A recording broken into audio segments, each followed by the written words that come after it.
What were Louis XIV's personal habits? Have you ever wondered how a king lived his daily life? Louis XIV, famously known as the Sun King, had a routine that was as grand as his reign.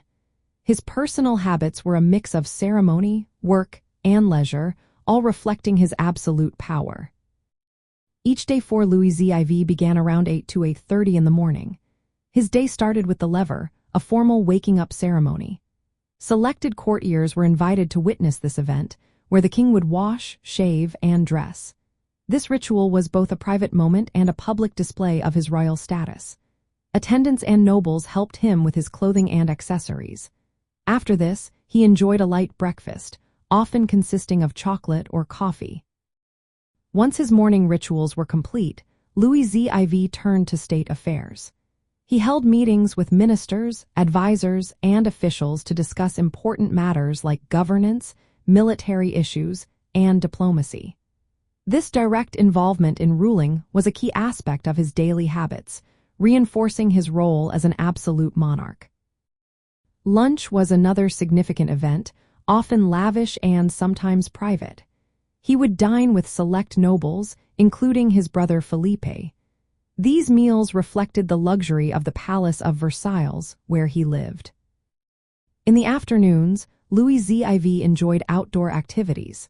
He often walked in the extensive gardens of Versailles, indulged in hunting, which was his favorite sport, or engaged in outdoor games.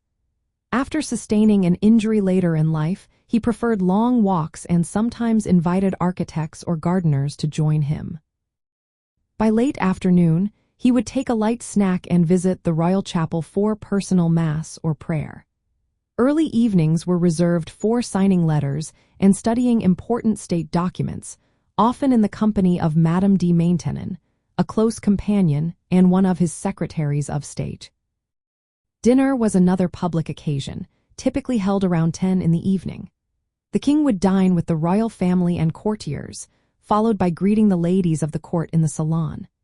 He would then retire to a private cabinet for more informal conversations with family and close friends. His day concluded with the coucher, a ceremonial going-to bead ritual that mirrored the morning lever, marking his withdrawal to private chambers. Understanding Louis XIV's personal habits provides a fascinating glimpse into the culture of the French court and the design of Versailles. The palace was built to accommodate these rituals, with spaces like the king's bedchamber, gardens, chapel, and grand dining areas all designed to support his daily life. Today, visitors to Versailles can see how these habits shaped the architecture and atmosphere of one of Europe's most famous royal residences.